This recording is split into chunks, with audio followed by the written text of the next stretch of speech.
saya akan menjelaskan munculnya kerajaan Islam di Sumatera. Menurut Hikayat Sejarah Melayu dan Hikayat Raja-Raja Pasai, di situ menjelaskan bahwa Islam masuk di daerah Sumatera pada akhir abad ke-18. Yang utama yang menyebarkan agama Islam di daerah Sumatera yaitu ulama Mekah dan India, di mana daerah Brunei adalah negara Muslim pertama yang muncul di Borneo, dan daerah Brunei itulah yang pertama kali menerima Islam lewat hubungan dagang. Selanjutnya adalah munculnya Islam di daerah Kalimantan. Tidak diketahui pasti pada tahun berapa Islam masuk di Kalimantan. Namun, menurut Ahmad Basuni dalam makalahnya yang berjudul Usaha Menggali Sejarah Masuknya Islam di Kalimantan Selatan pada tahun 1976,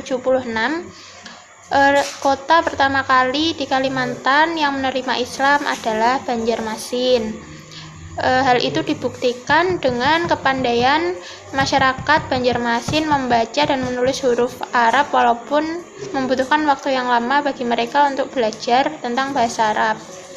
Dan juga salah satu episode penting dalam proses Islamisasi di Kalimantan yang disebutkan Hikayat Banjar yaitu tentang hubungan Banjar dan Kota Demak, karena salah satu ulama besar yang ikut mengislamkan Kalimantan yaitu ulama Demak yang bernama Sultan Suryanuwoh. Nah, dia ini utusan dari penghulu Demak yang bertugas untuk mengislamkan Pangeran Samudra, yaitu pangeran dari Kerajaan Samudra Pasai dan seluruh pengikutnya di Kalimantan, terutama kota Banjarmasin. Selanjutnya adalah munculnya Islam di tanah Jawa. Beberapa ahli masih memperdebatkan kapan tahun pasti masuknya Islam di tanah Jawa. Namun beberapa yang lain menyebutkan bahwa mereka yakin Islam masuk di Jawa sekitar abad ke-11, tepatnya di daerah pantai utara Jawa, di daerah Gresik. Dan hal itu dibuktikan dengan adanya makam Fatimah binti Maimun di Desa Leran, Kabupaten Gresik yang berangkat tahun 475 Hijriah atau tahun 1085 Masehi. Berdasarkan pendapat MC Reclef, beliau menyimpulkan juga bahwa ada kemungkinan saat masa Kerajaan Majapahit Islam sudah ada di tanah Jawa, tepatnya juga pada tahun sekitar abad ke-11, dengan adanya bukti batu nisan kuno, catatan para musafir, dan juga para pedagang di pesisir Pulau Jawa, tepatnya di daerah Tuban dan Gresik, karena daerah Tuban dan Gresik adalah wilayah yang strategis untuk jalur dagang. Selanjutnya adalah munculnya kerajaan Islam di Sulawesi. Tidak ada yang tahu pasti kapan masuknya Islam di daerah Sulawesi. Namun yang pasti, masuknya Islam di daerah Sulawesi tidak lepas dari kepentingan politik Kerajaan Gorontalo dan Kerajaan Bone, di mana dua kerajaan ini adalah kerajaan asli dari Sulawesi yang pertama kali menerima Islam. Yang pertama yaitu Kerajaan Gorontalo. Namun saat Kerajaan Bone diajak masuk Islam oleh Kerajaan Gorontalo, mereka menolak. Akhirnya Kerajaan Gorontalo dan Kerajaan Bone, pasukan mereka melakukan peperangan di mana yang kalah akan menerima anggota kerajaan masuk ke agama Islam, dan pada akhirnya Kerajaan Bone kalah perang dan akhirnya kerajaan ini tunduk terhadap kekuasaan Kerajaan Gorontalo dan bersedia masuk Islam. Selanjutnya adalah munculnya Islam di Maluku. Sebelum mengenal Islam, daerah Maluku lebih percaya kepada kepercayaan roh-roh halus atau pohon-pohon dan batu-batu atau kekuatan supranatural seperti kepercayaan dinamisme ataupun animisme. Namun pada akhirnya ada seorang penyiar agama Islam di daerah Sahu, yaitu dari Arab. Beliau bermarga Bafaqih dan nasabnya sampai kepada sahabat Ali bin Abi Thalib. Nah, beliau ini pertama kali menyebarkan Islam di daerah Maluku Utara, terutama di Kesultanan Ternate. Nah, pada akhirnya kerajaan Kesultanan Ternate inilah yang menyebarkan agama Islam pertama kali di daerah Maluku, khususnya di daerah Maluku Utara. Bukti yang menjelaskan bahwa Islam masuk di Maluku yaitu adanya fondasi masjid dengan menggunakan bahan dasar kapur. Nah, Islamisasi di sini juga dilakukan oleh Kesultanan Ternate sendiri. Namun, Raja Kesultanan Ternate tidak memaksa masyarakatnya untuk memeluk agama yang sama, yaitu agama Islam. Beliau membebaskan pengikutnya untuk memilih kepercayaan mereka masing-masing. Kemudian materi yang selanjutnya ada struktur birokrasi kerajaan. Birokrasi sendiri memiliki arti yaitu organisasi yang terdiri dari aparat bergaji yang melaksanakan keputusan dan kebijakan. Ini bisa diartikan mereka sebagai pegawai dari kerajaan. Dan kemudian yang pertama ada struktur birokrasi dari kerajaan Banjar atau Banjarmasin di Kalimantan. Struktur kepemimpinan yang semulanya ini sangat erat dengan Hindu, kemudian diganti dengan aturan yang sesuai dengan Islam ketika kepemimpinan dari Pangeran Samudra. Strukturnya adalah sebagai berikut. Yang pertama ada Mangkubumi, kedua ada Mantra Pangiwa Panganan, yang ketiga ada Matri Jaksa, keempat ada Tuan Panghulu, kelima ada Tuan Khalifah. Kerajaan yang kedua yaitu Kerajaan Samudra Pasai. Struktur birokrasi dari Kerajaan Samudra Pasai, yang pertama ada Sultan, kedua ada Menteri Besar, yang ketiga ada Laksamana, keempat ada Khodi, kelima ada Syah Bandar. Masing-masing kedudukan ini mempunyai kewenangannya masing-masing. Selanjutnya ada struktur birokrasi dari Kerajaan Ternate. Yang pertama ada Sultan, kedua ada lembaga eksekutif, ketiga ada lembaga legislatif, dan keempat ada lembaga Kesultanan Ternate. Di lembaga Kesultanan Ternate ini terdiri dari yang pertama ada Jogugu, kedua ada Kapita Perang, ketiga ada Kapita Laut, keempat ada Hukum Siasio, kelima ada Hukum Sangaji, dan yang ketujuh ada Tuli Tamu. Kemudian struktur birokrasi kerajaan yang selanjutnya berasal dari Kerajaan Gua Talo. Struktur birokrasi Kerajaan Gua Talo terdiri dari yang pertama ada Sultan atau Raja, yang kedua ada Bate Salapang, yang ketiga ada Tumailang Toa, yang keempat ada Tumailang Lolo, dan yang kelima ada Pabicara Buta. Kemudian kerajaan selanjutnya yaitu ada Kerajaan Mataram Islam. Kerajaan Mataram Islam, struktur birokrasinya terdiri dari dua, yaitu pemerintahan dalam istana dan pemerintahan luar istana. Pemerintahan dalam istana, yang pertama ada Wedana Gedong, yang kedua ada Wedana Kepara, yang ketiga ada Kliwon atau Ngabei, dan yang keempat ada Gebayan, yang kelima ada Mantri Jajar.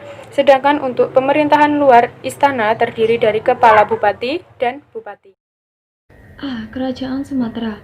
Kehidupan ekonomi. Kondisi kehidupan ekonominya berkembang pesat, daerahnya yang subur, banyak menghasilkan lada. Selain itu, bertambahnya juga bahan ekspor yang penting seperti timah yang membuat kehidupan ekonominya semakin berkembang. Kehidupan politik. Seorang pemimpin politiknya Dapunta Hayang Sri Jayanasa pada tahun 671 melakukan ekspedisi militer ke Palembang dan mendirikan kerajaan Sriwijaya.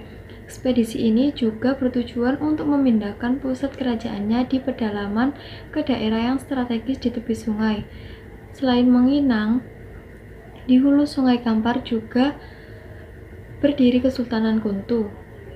Kehidupan sosial budaya. Sehari-hari masyarakat berkomunikasi dengan bahasa Minangkabau yang memiliki beberapa dialek seperti dialek Bukit Tinggi dan dialek Payangkumbuh. B. Kerajaan Kalimantan. Kehidupan sosial dan ekonomi.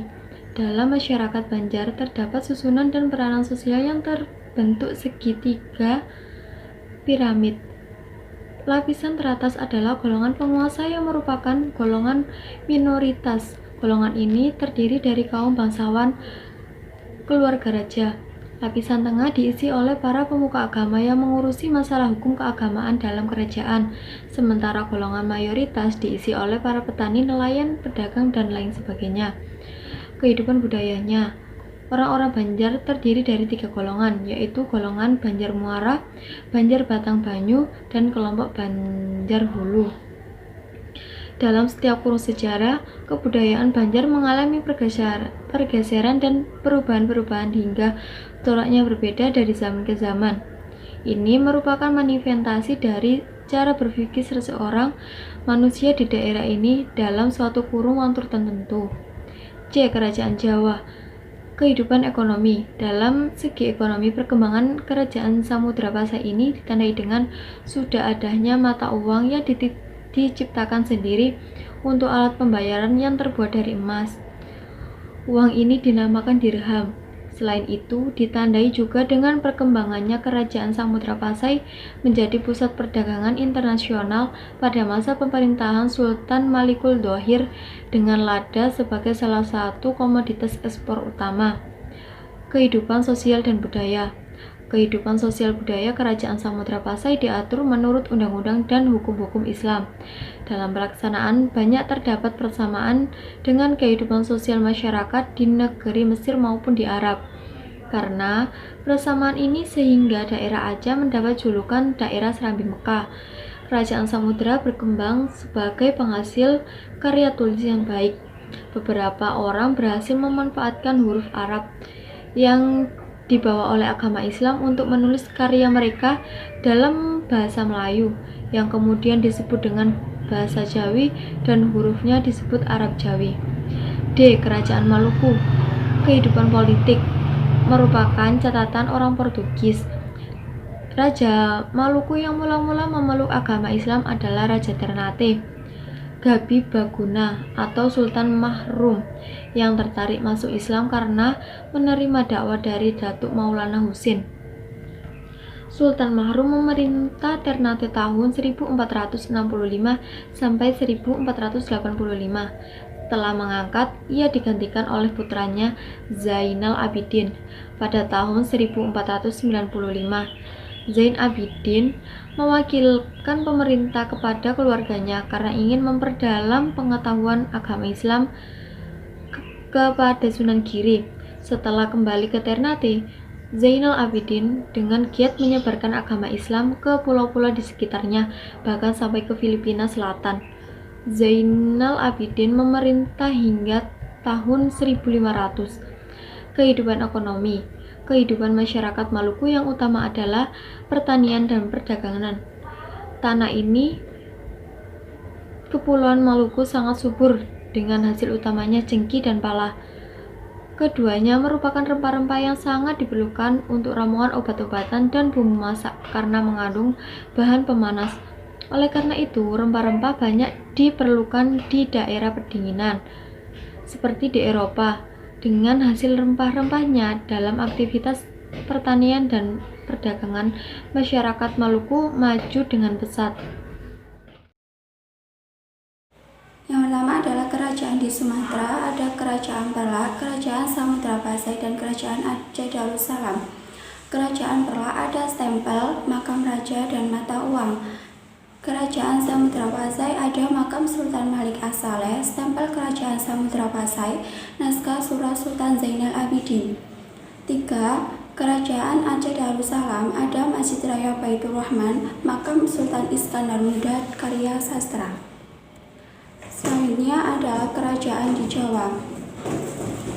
Ada Kerajaan Demak, Kerajaan Mataram, dan Kerajaan Cirebon. Kerajaan Demak ada Masjid Agung Demak, Pintu Beldek, Beduk, dan Kentongan. Kerajaan Mataram ada Kerajinan Perak, Gapura Makam Kota Gede, sastra gending karya dari Sultan Agung. Yang ketiga, Kesultanan Cirebon ada Istana Kesepuhan Cirebon, Kereta Singa Barang Kesepuhan, Makam Sunan Gunung Jati. Selanjutnya adalah kerajaan di Sulawesi. Ada Kerajaan Gorontalo, ada Kerajaan Bone, dan ada Kerajaan Putan. Kerajaan Gorontalo ada Istana Balalompoa, Masjid Katangka. Kerajaan Bone ada Teduk Pulaweng atau Payung Emas, Lamawaka atau Keris, Masjid Raya Watampone. Kerajaan Buton ada Benteng Keraton Waluyo. Benteng ini merupakan benteng pertahanan Kesultanan Buton di Bau-Bau, Sulawesi Tenggara.